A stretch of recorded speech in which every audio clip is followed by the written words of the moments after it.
Today is October 21st, 1975, and I'm interviewing Rabbi Judah Nadich.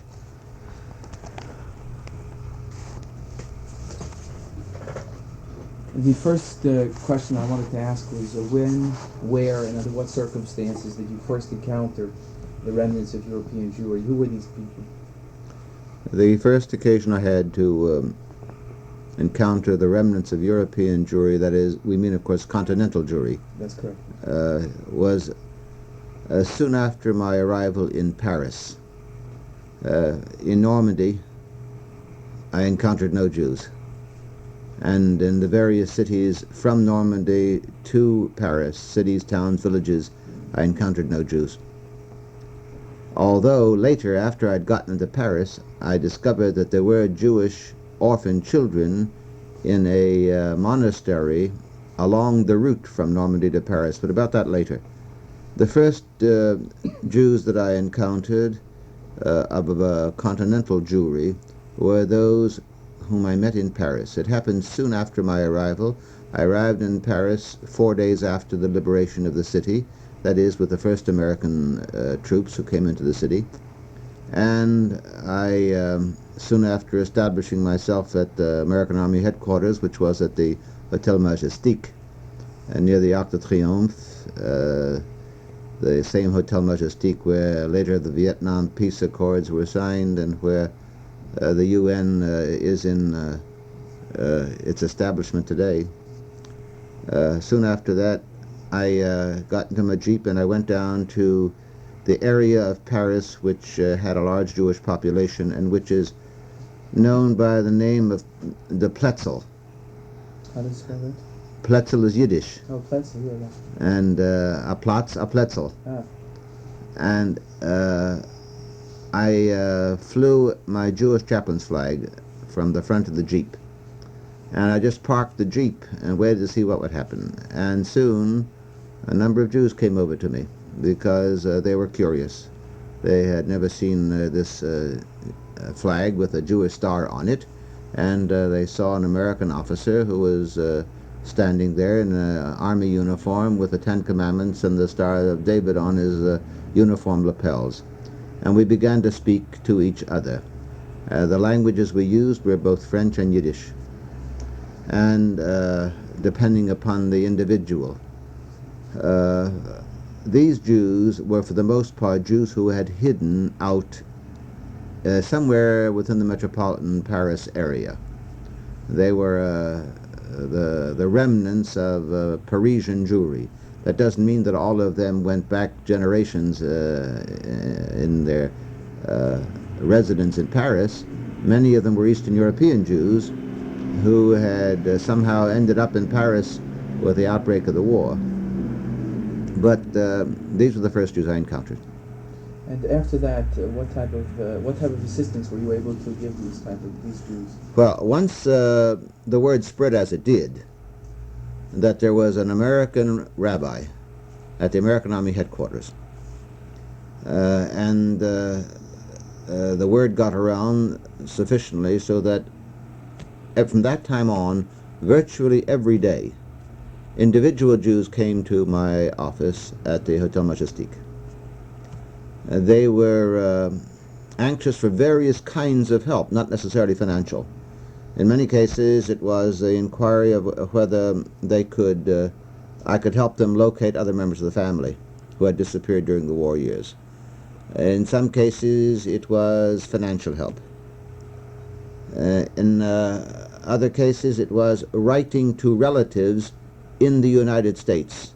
There were as yet no civilian postal communications between France and the United States. And so I would write to the relatives for them. Now, in addition, there was organized Jewish relief in the sense that I got in touch with JDC in New York, and through official Army channels, they wired $10,000 to me. And that money started the first organized Jewish relief. There was a committee established very quickly of the Jews in France. Several of them, the leaders of the committee, had been leaders in French Jewry beforehand, before the war. And we met together and decided on some of the first things that ought to be done. Soup kitchens and a free loan society. And you were involved in all of this. I was involved in all of that. And I was able, through the funds sent by the JDC, to get this first kind of relief work underway. In passing, I collected a lot of the yellow badges to send back to the United States, and the Jews of France were anxious to get rid of, with, of course, the word Juif on them. I had so many people coming to my offices, individuals, that I got a good rebuke for it from my commanding officer, who was the theater chaplain and who was a Roman Catholic Monsignor, and who felt I was doing work that was not mine. What was his name? His name was Father Tiernan, Tiernan, L. Curtis Tiernan. He was a Monsignor, and he was very much Army, and he was not a great lover of Jews. It would take me too far afield to explain that last statement. But he gave me trouble, but I overlooked it. And I think he was afraid to start up with me because he felt that perhaps I would refer the matter back to the American Jewish community. Now, in addition, I was getting communications in the first weeks and months after the liberation of Paris from American Jewish leaders. For example, I'll give you an illustration. Rabbi Stephen S. Wise sent me through Army channels again at TWX, asking if I could find the family of the late Chief Rabbi Moses Shor of Warsaw. I found the remnants of the family in Vittel concentration camp in the south of France. The daughter and 3 grandchildren. The wife of Chief Rabbi Shor had been killed at the camp. It was a very tragic story. She actually committed suicide in order to save the children. She and her daughter had both leaped from the roof of a barracks because the children without any parents were not to be shipped to the death camps in the east. They both leaped, and Mrs. Shor was killed and her daughter was badly hurt. But when the war was over, the children had not been sent to the concentration camps for extermination in Poland.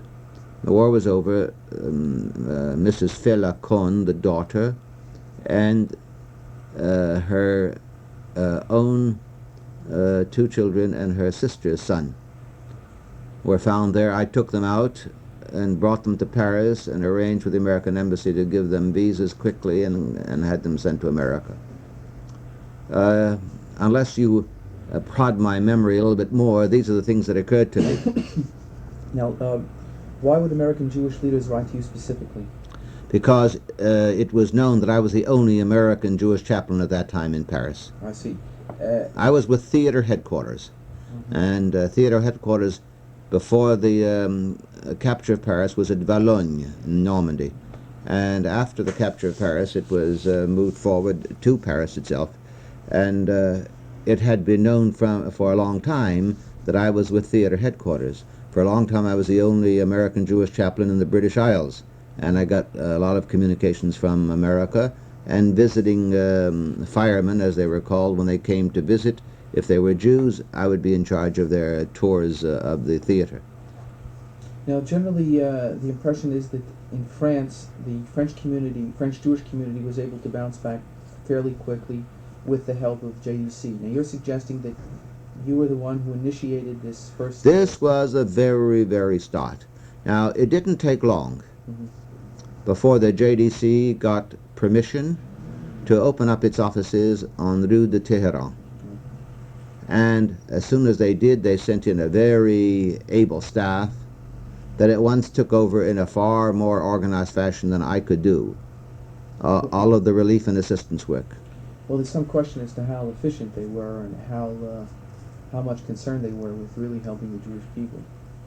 A number of chaplains, a number of others have said that Greenlee and the others in that office were the wrong people for the job. I can't agree with that at all. You can't. No, I cannot. I saw Greenlee 3, 4, or 5 times a week, depending on the crises that were popping up. If I didn't see him, I would telephone him. And I found him and his staff to respond quickly and efficiently. Do you think they might have responded to you differently than others? No, I think that perhaps I was able to see the picture better because I was in touch with them all the time, and I was involved in a host of incidents and events with them.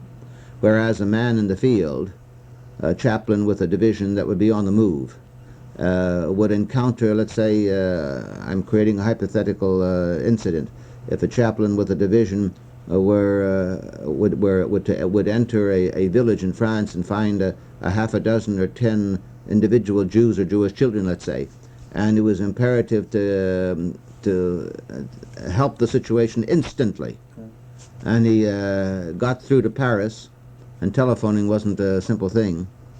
And for him, this was the great emergency that had to be taken care of at once within 24 hours. Mm-hmm. And if things didn't move that quickly, and he had to move on with his division within the next day or two, then he felt let down, quite naturally and understandably.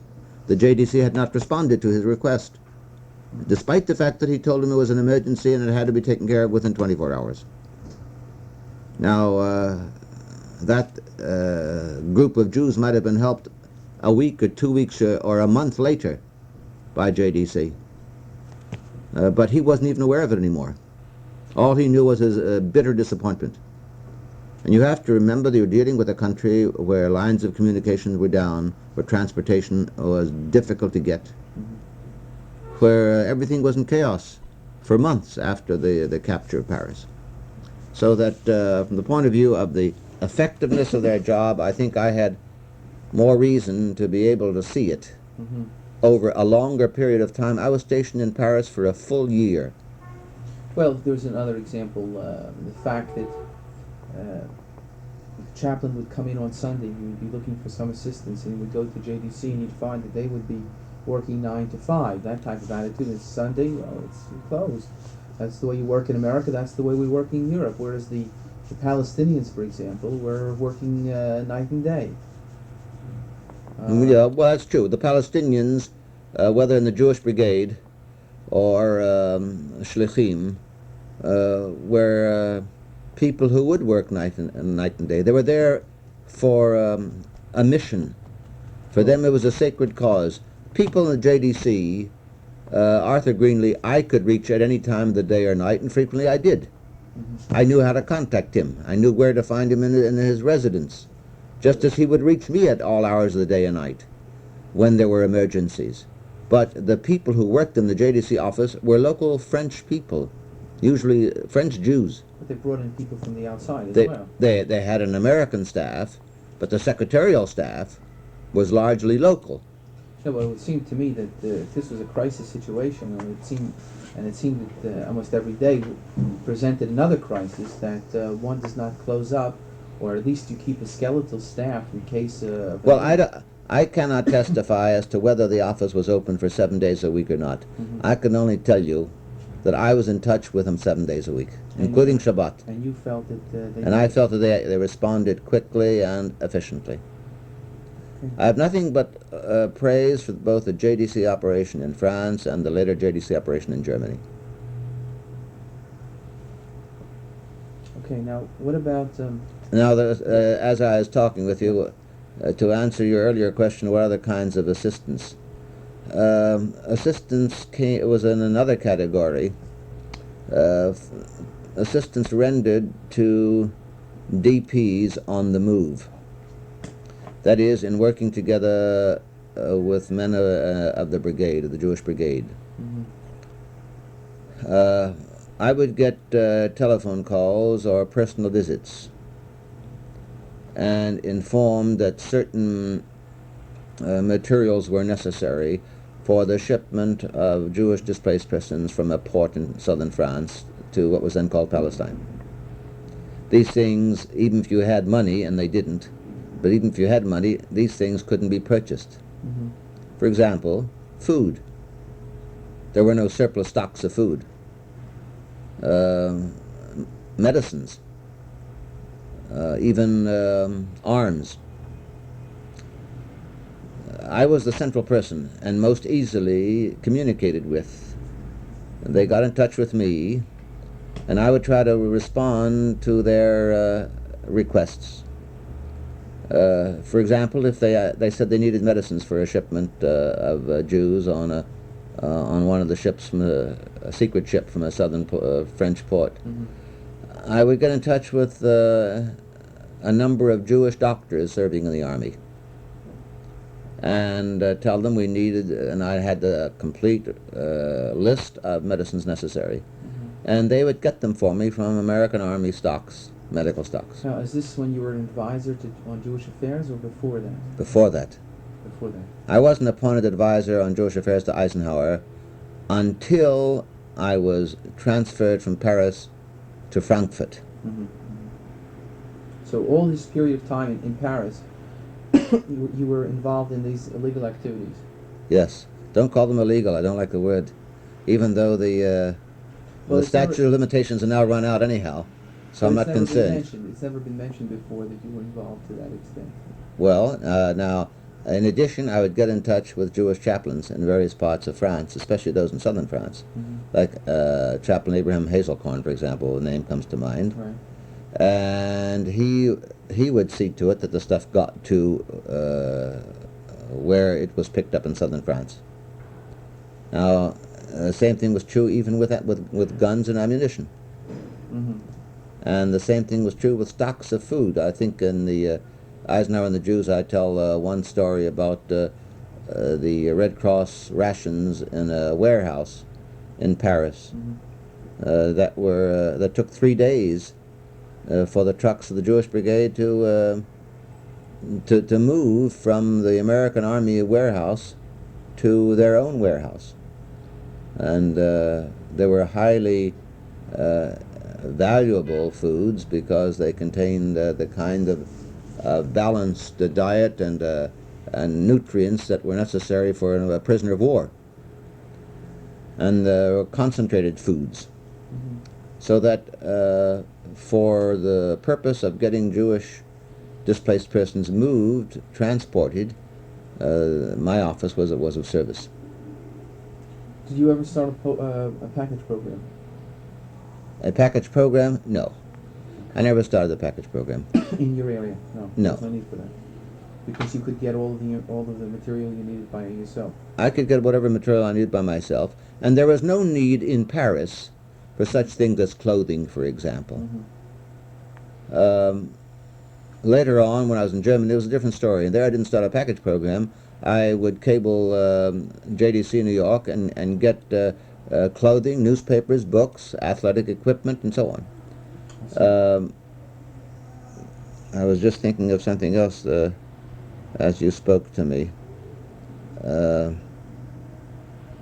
What question did you ask me about did I start a package program?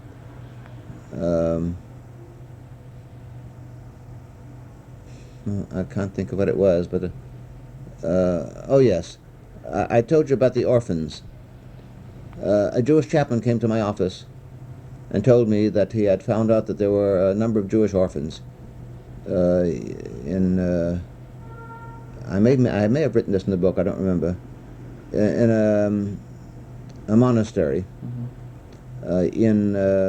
between Normandy and Paris, and he had gone with some of his Jewish officers to the monastery to ask for the children, and the monk in charge, the priest in charge, refused to surrender them. He said he would surrender them to their parents who had deposited them with him, and otherwise he would insist on keeping them until such a time would come. And he would not listen to the argument that the parents tragically would not be able to return for them, and that they were the wards of the Jewish people.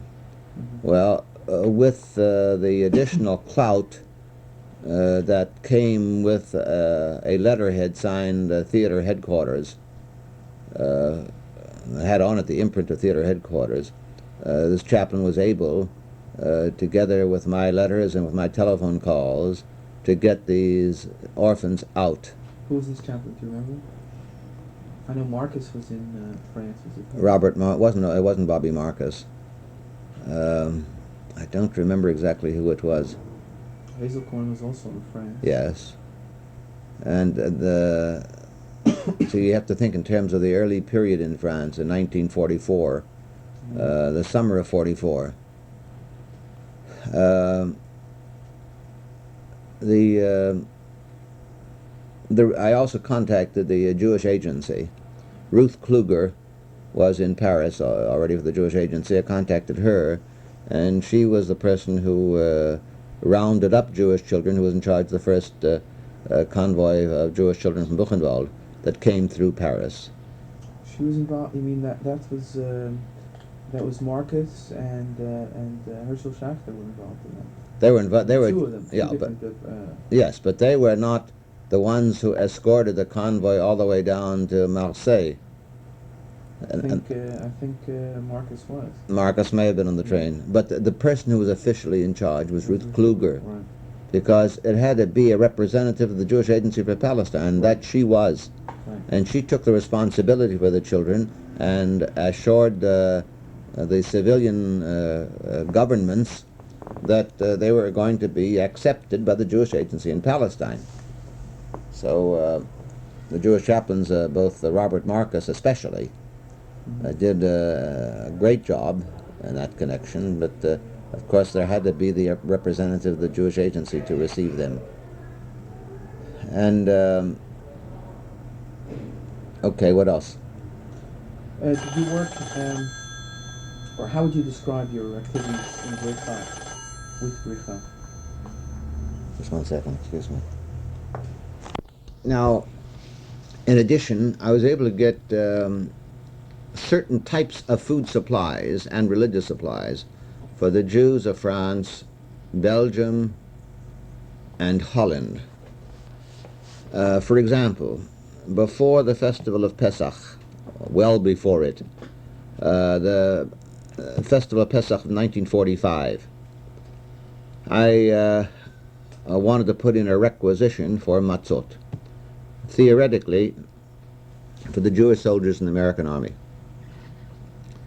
But I was encouraged by the Quartermaster General's office, where my contact was a Jewish lieutenant colonel from Seattle, Washington, and a Jewish major who later when I became rabbi of the Park Avenue Synagogue, I discovered he was a member of this congregation. I was encouraged to order as much as I wanted, because the order for the matzot was going to be placed with a matzah factory in Great Britain. The American Army was going to pay for it on reverse lend-lease. The American Army authorities were aware of the fact that no matter what we would order in Britain, we would never be able, through reverse lend-lease, to match what the British were getting from the United States on lend-lease. Therefore, all American requisition officers in the quartermaster's office were told to order as much as they liked from sources of supply in England. I then proceeded to order enough matzot to be baked at a Jewish factory in London, not in London, it was in Manchester, to fill an entire Liberty ship that crossed from England to France. What I did with the matzot was to, of course, distribute first of all to all the Jewish chaplains for the American Jewish soldiers, American Jewish military. Secondly, to give matzot to the Jewish chaplains of Allied armies, such as the Free French, the Czech, and the Free Polish, who had no such sources of supply. And thirdly, the bulk of the shipment was distributed for the civilian Jewish population who were left in France, in Belgium, and Holland. And how did you distribute that? I distributed through the various committees of Jews that had sprung up in the various cities of France, Belgium, and Holland. I was made aware of those cities by our Jewish chaplains who were in these different areas. In Holland by British Jewish chaplains, because that was a British territory. It was a British army in Holland. And I ordered enough matzah, not just for Pesach, because it's a staple food item, can be eaten the year round. So I ordered enough to last for a long time. Now, in a slightly different way, I ordered lulavim and etrogim for Sukkot in 1944. On British reverse Lend-Lease, the order being filled in in Israel, then called Palestine. And it was then under British rule, so it was on reverse Lend-Lease. I ordered plenty of lulavim and etrogim that were sent by plane, American Army plane, to France, and for distribution, again for military purposes and civilian purposes. So that was another way of being of help to the She'erit HaPleita. Was there anything else that you wanted to... Now, in connection with Bricha, you asked me the question of Bricha. Well, I told you that in connection with Bricha, while I was stationed in France, the way I was helpful to them was by filling their requisitions for supplies they could not get from other sources. Food, medicines, guns, ammunition. The guns and ammunition, that's a very important part. Could you go into that? That I did not handle personally. That is, I didn't actually collect the guns and the ammunition, but I got in touch with Hazelcorn and with other Jewish chaplains and asked them if they could judiciously, without, of course, harming themselves, gather any surplus stocks for this purpose, and told them where they could have them transported. I'm of the opinion that great amounts were not delivered, but some small amounts were, and I imagine whatever the small amounts were, they were useful.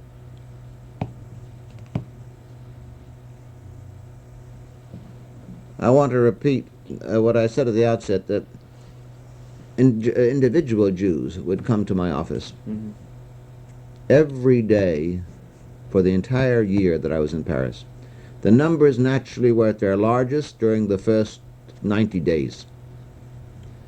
Afterwards, by that time, the Jewish committees were organized, official assistance programs were organized, JDC had arrived.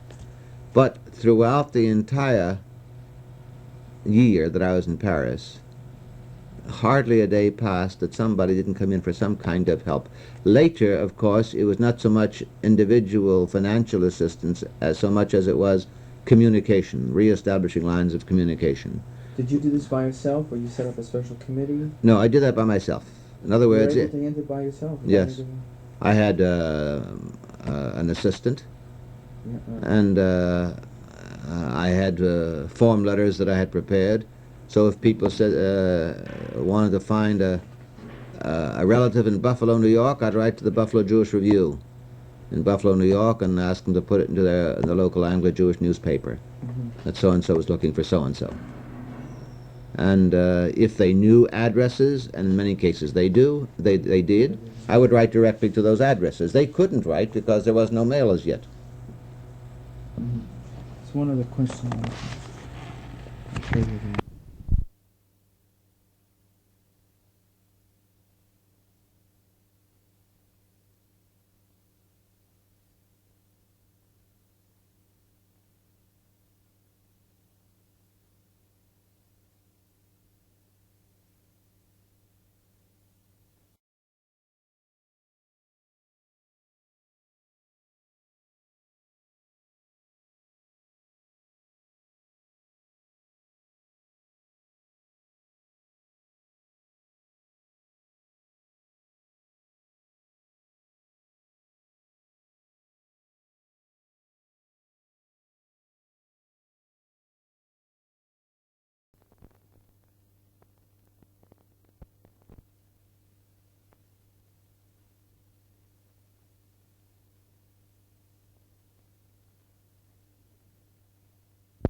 Side 2, Rabbi Nadich.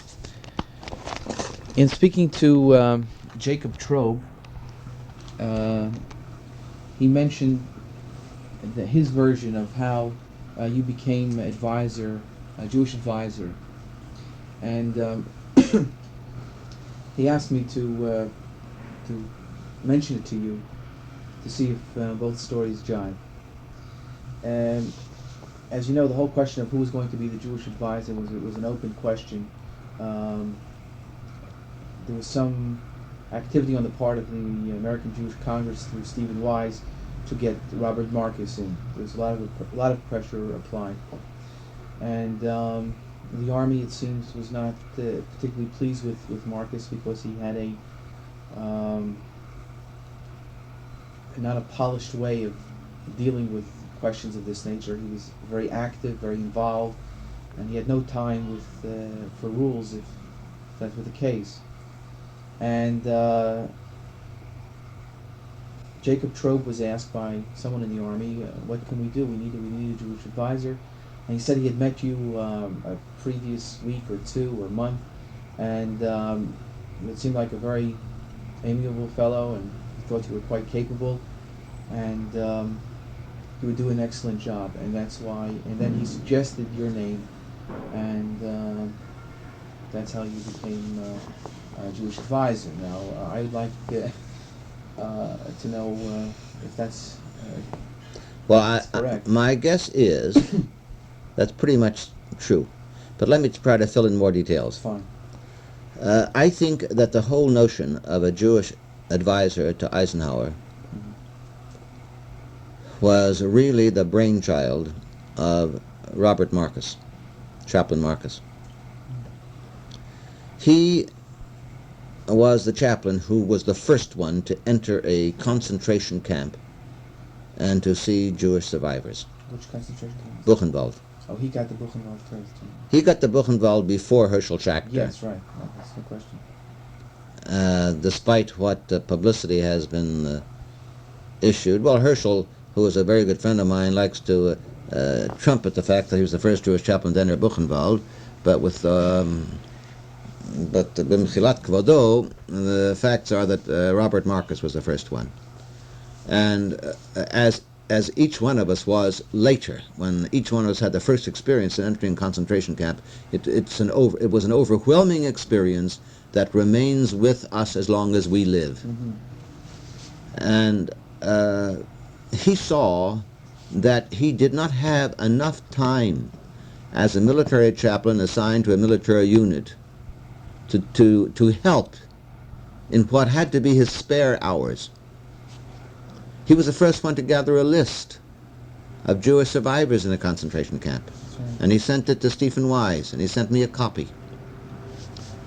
And I have nothing but the highest of affection and esteem for his memory. It's a great loss that he died so early. He was energetic, he was devoted, he was a true servant of the Jewish people. Well, he, I suspect, must have discussed the matter with Stephen Wise. There was a conference, the first post-war Zionist conference in London. It was post-war, meaning that the war was over in Europe, but not in the Far East as yet. And in place of a World Zionist Congress, which hadn't been held for a number of years, this ad hoc kind of a Zionist conference was held in London.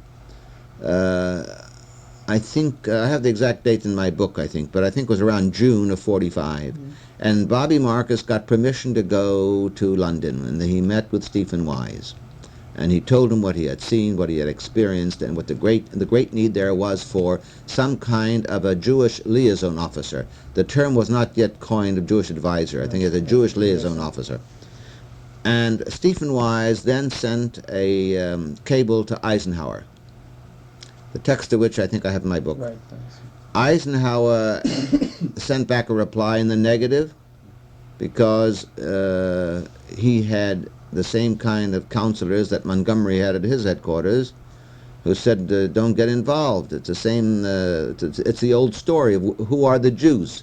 If you appoint a Jewish liaison officer, why not a Roman Catholic liaison officer? And a Lutheran and a Southern Baptist and a Missouri Synod Lutheran and so on. So he sent back a negative reply. Now, within a question of, I think, 48 hours, another set of events, quite different events, transpired.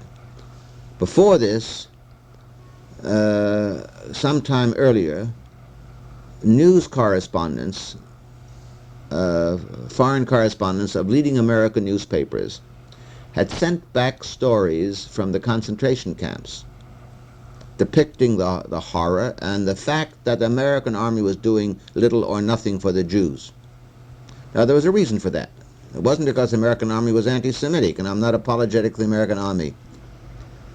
But the American army was not prepared for the fact that there would be people in the concentration camps who would not want to go back to their homes.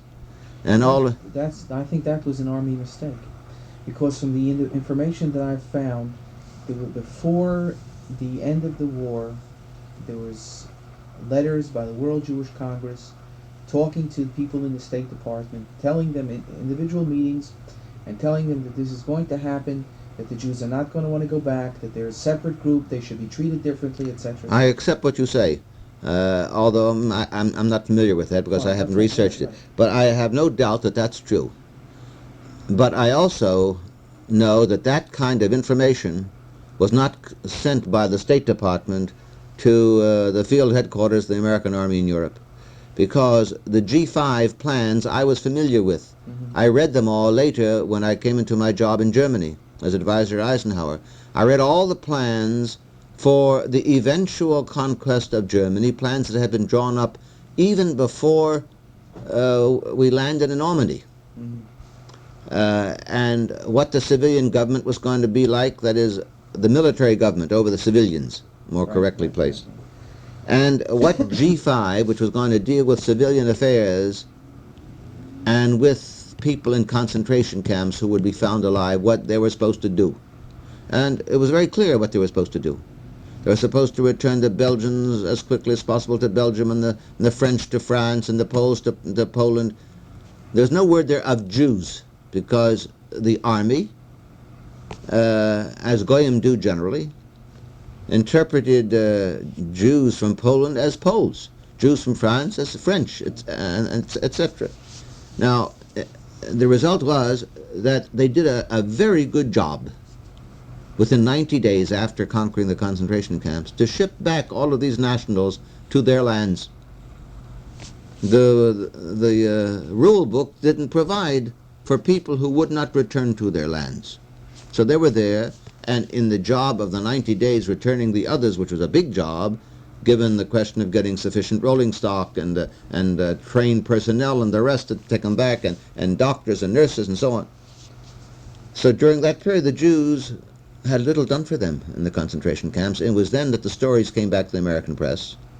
And as a result of it, there was such a fuss set up in America that Truman sent Earl Harrison, the dean of the dean of the University of Pennsylvania Law School, who fortunately was accompanied by Dr. Joseph J. Schwartz. And just within a day or 2 days after Eisenhower had sent back his negative reply to Stephen Wise, he got a cable from the War Department, as it was then called, signed by Secretary of War Stimson, in which he said that he has just seen the Harrison report, and he's going to forward it eventually to Eisenhower. In the meanwhile, he's sending him some of the conclusions of the report, which were devastating, as they correctly should have been. Mm-hmm. And Eisenhower, in reply, among other things, said that just a day or two ago I got a request from Rabbi Stephen S. Wise to appoint a Jewish liaison officer, and I turned him down. I have now reconsidered. And if the President would like to send a high-level civilian advisor, I shall be happy to accept him. In the meanwhile, I am appointing I've forgotten the phraseology, a military officer or a Jewish chaplain, something like that. Now, you see, I think if Stephen Wise hadn't sent that cable in the first place, the idea for that part of the reply would not have occurred to Eisenhower. And Stephen Wise wouldn't have sent that cable in the first place if Bobby Marcus hadn't put the idea in his head. So I said the whole thing goes back really to Bobby Marcus. Now, as to why I was selected, I really don't know. I had assumed all along that it was because of the fact that I was the senior Jewish chaplain. That's the way the Army works. You can be Also in Paris and well, I was the senior Jewish chaplain because I was the first one, not because I was the brightest or the most able. That isn't the way the Army works. You can be the dumbest and the least able. If you're the first one on the scene, you're senior. Right. I was the first one on the scene in the European theater. That is, when I first landed in Northern Ireland with the first American troops, and later in London. And for a long while, I was the only American Jewish chaplain, apart from chaplains who landed with divisions and who were therefore tied in with their divisions. And then I was given the official title of deputy to the theater chaplain in Paris, which confirmed the fact that I was the senior Jewish chaplain. So I assumed that since the Army always operates that way, that you pick the senior, that I was picked that way.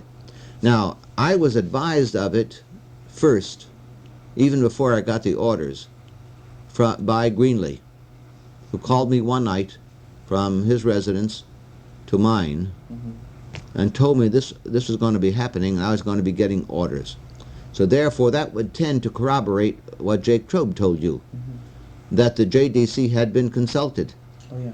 And that they had suggested now whether they suggested my name or whether they confirmed my name in the sense that the name was brought up through military channels, my being the senior Jewish chaplain, and they said, yeah, he's a nice guy, why don't you, we'd be very happy working with him.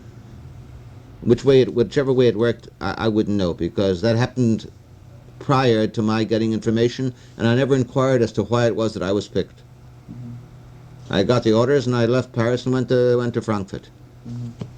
But it seems that Marcus was in the running because I'm sure he was in the running. I'm sure that Marcus, when he planted the idea in Stephen Wise's mind, when he discussed it with him, it was his intention and Stephen Wise's intention. Yes. Oh, yeah. That's evident from the material. Why? Because Marcus was employed by the American Jewish Congress before the war. And it would have been a wonderful feather in the cap of the Congress if one of their staff had been appointed to this precedent-making post. There's no question. So I have no doubt in my mind that Marcus won the position and that Stephen Wise wanted Marcus for the position. Yeah, there's no question about that. I have no doubt of that at all. Now, as advisor on Jewish affairs, you didn't involve yourself in any of these illegal activities anymore. Oh, sure I did. You did. I did a great deal then in Frankfurt. Why? Because I was the one who was at the hub of the wheel. Yeah, but why? You see, my problem is that there seems to be for whatever reason, an effort to play down your role on the part of various individuals. Well, look, I have no doubt of the fact that there was criticism of me, as there would have to be. Because working under very difficult circumstances, not getting things done as quickly as I should have liked, because red tape moves slowly. Even though red tape, I was told I could cut across all red tape and report directly to Eisenhower, or in his absence to his chief of staff, General Walter Beadle Smith, which I did. You know he's Jewish. Walter Beadle Smith? Yeah. That shocks me to hear that. How'd you find out that he was Jewish? Well, this is not for publication yet, because the person who told me is Abe Hyman. Abe Hyman had an interview with Leo Stroll. Leo Stroll was involved in one of the camps, and one day there was a famous meeting when Eisenhower went into it. Was it Eisenhower went into the camp that he was in? What Beadle Smith went over to and told him, he understands the problem because he too is a Jew. Well, that shocks me because in my book I tell the story of how Smith once upset me when he said to me after the pogroms in Poland, the post-war pogroms, he said, I don't understand it. In Germany, at least, the Jews were rich and they owned all the department stores and they had a lot of power and wealth. But in Poland, the Jews are poor, so why should the Poles treat the Jews like this? So I thought that was a typical kind of reaction of a non-Jew. Well, and a Jew might say the same thing. Maybe, an ignorant Jew. Yeah, Well, that would surprise me very much, because I've seen that nowhere else, and I never have known Hyman's that. going to write about it, so I really don't want to come Yes. out. But I just mentioned to you because I know that you would appreciate it. Yeah. Well, now, I dare say also that I may have hurt the feelings of some chaplains in the field when I did not do as they liked, because from where I sat, I thought that they were recommending was wrong, and I had to make those judgments. Mm-hmm. There's certain chaplains I ordered for the invasion of Japan, because that was my responsibility to issue recommendations. Fortunately, the invasion never took place, but they knew that I had put their names on the list, because I had to tell them. Mm-hmm. And the reason I put their names on the list was not because I didn't like them. I was following certain rules myself that had been set down for me. Those who had the least amount of service in Europe, overseas, those who were youngest, those who were with the least number of family charges, wives and children, Mm-hmm. or dependents such as parents, were to be put on the list first. Mm-hmm. I had one chaplain who came to my office and who wept and who threatened me with all kinds of things if he ever came home alive from the invasion of Japan, because I had put his name on the list. So when you're in a... Do you remember the men you put on the list? I'd rather not tell you, because why should I tell you that a man came to my office and No, well, cried? I don't know which one. Oh, I but I'm see. saying, some of the men. I don't remember all their names, but it happened that the fellow I put number one on the list was the first one of all the American Jewish chaplains in Europe to come home, because his ship had sailed full of troops from Marseille to go through the Panama Canal for the invasion of Japan. Mm-hmm. And we knew the casualties were going to be very, very high. As the ship approached the Panama Canal, it received the message that Japan had surrendered, so it turned right around, and instead of going through the canal, went straight up to New York and unloaded all of the people aboard. And so that chaplain was the first chaplain home. So I say there are various reasons. You have to understand Army life to know that those who are in the top positions are going to be subjected to a lot of criticism. No, my point is I'm interested in writing history. Right. And I want to set the record straight. And therefore, if you tell me that you were involved in a lot of activities, well, now, I'd like very much to be able to get a hold of individuals who corroborate that, so that I can write it, that's all. Unfortunately, some of the people who could have corroborated are no longer among the living. For example, Moshe Sharet, then Shertok, was in London. Mm-hmm. I would speak to him at night in Hebrew from Frankfurt. Mm-hmm. I would get instructions from him for the shlichim in the field.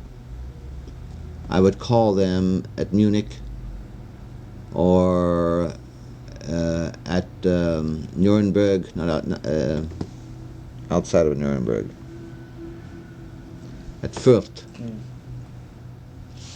and relay his instructions.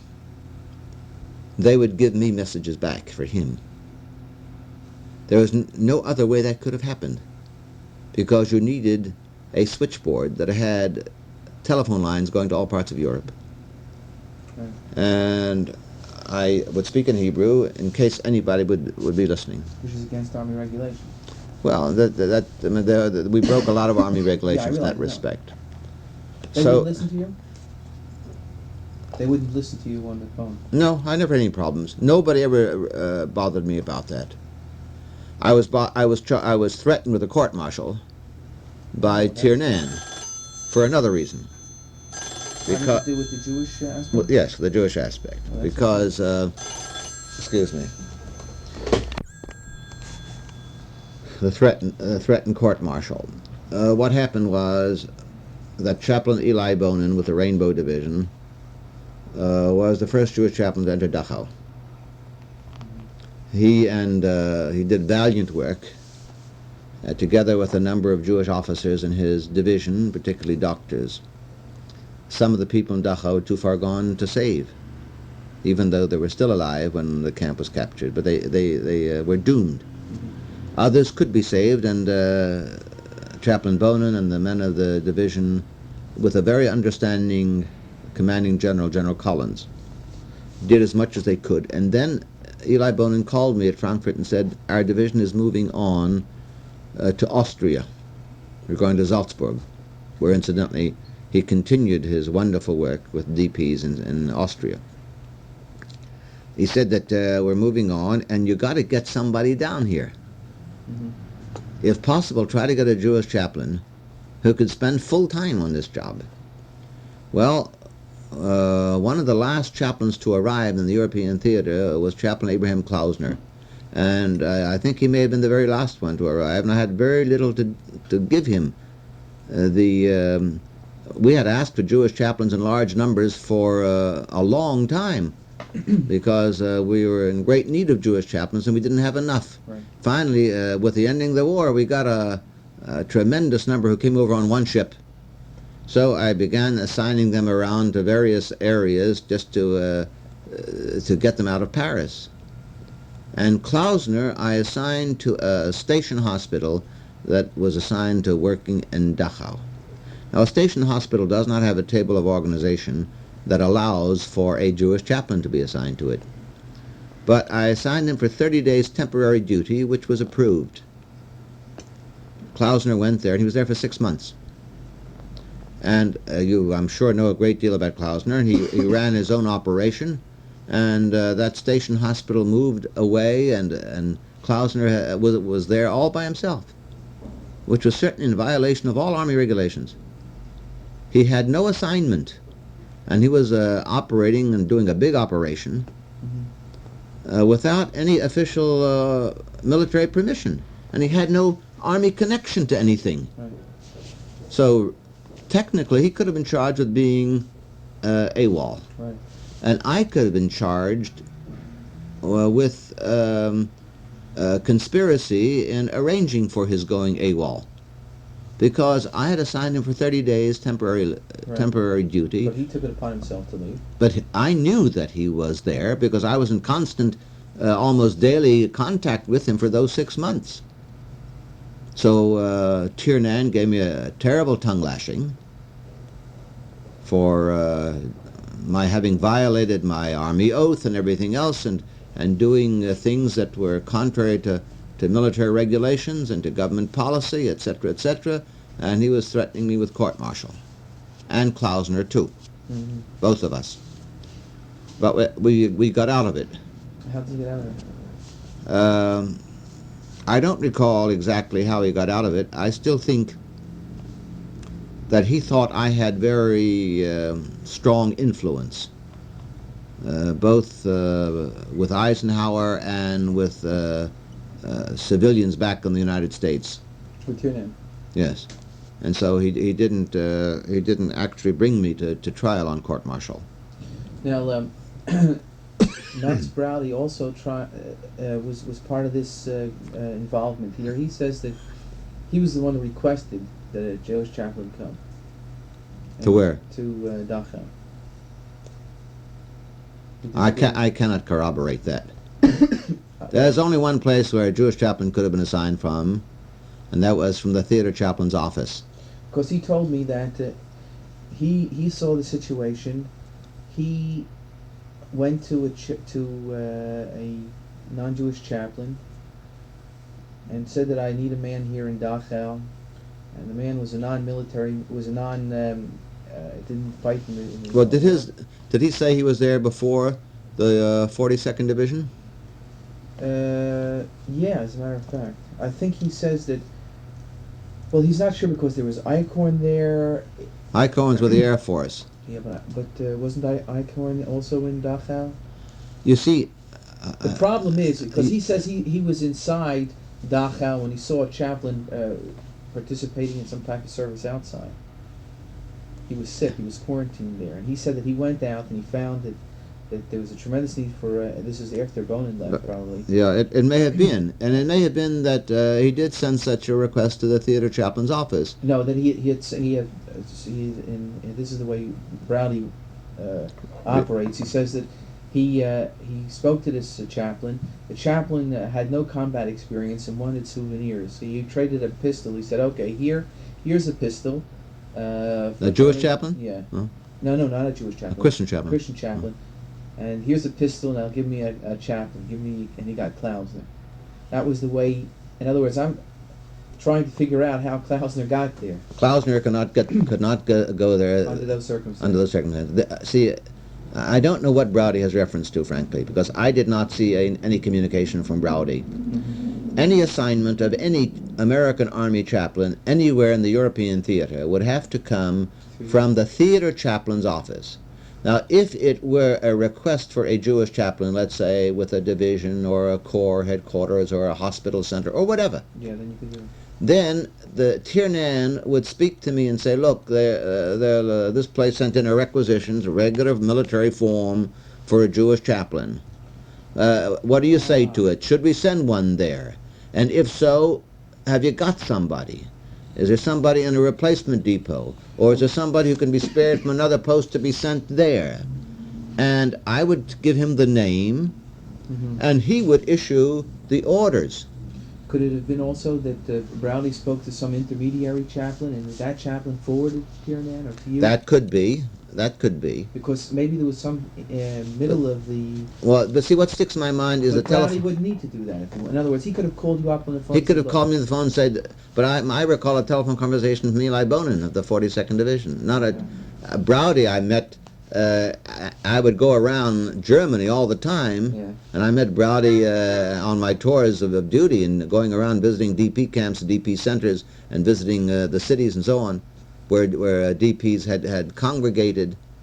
But I don't recall any communication from him at this stage. I say that I don't want to deny his story. Maybe he or his superior chaplain sent a request for a Jewish chaplain at Dachau to the theater chaplain at the same time or around the same time that Eli Bonin called me. But I know that what precipitated my getting Klausner to receive orders to go for 30 days temporary duty to Dachau, to that station hospital then there, was a telephone call from Eli Bonin. I see. Now, do you have any documentation or people that I could contact? Well, the documents of importance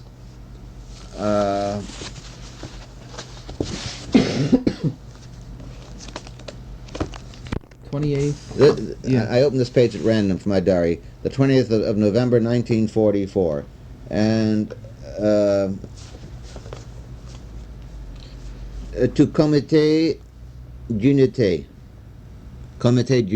which is an abbreviation for des Israélites de France, to present them with 50,000 francs raised by me in Paris among Jewish GIs, WACs, and officers.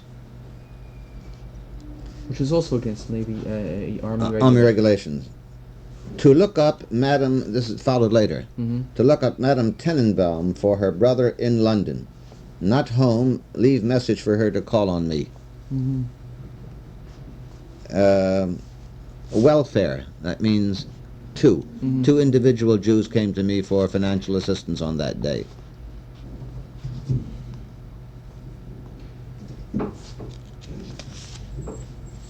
Visit Mademoiselle Kléber. I don't remember what the reason for that visit was, but it had something to do with Jewish assistance in France too. And the other things are military things. To talk with Chaplain Lefkowitz. Sidney Lefkowitz? Yes. I met with 6 chaplains. Oh, here's civilians, 6 civilians who came in that day. 6 chaplains who came to see me, including Chaplain de la Vergne of the 19th Corps, as he's a senior chaplain of the 19th Corps, who wants a Jewish chaplain. And Jewish Lefkowitz, and Sidney Lefkowitz of the 7th Corps, and David Shore.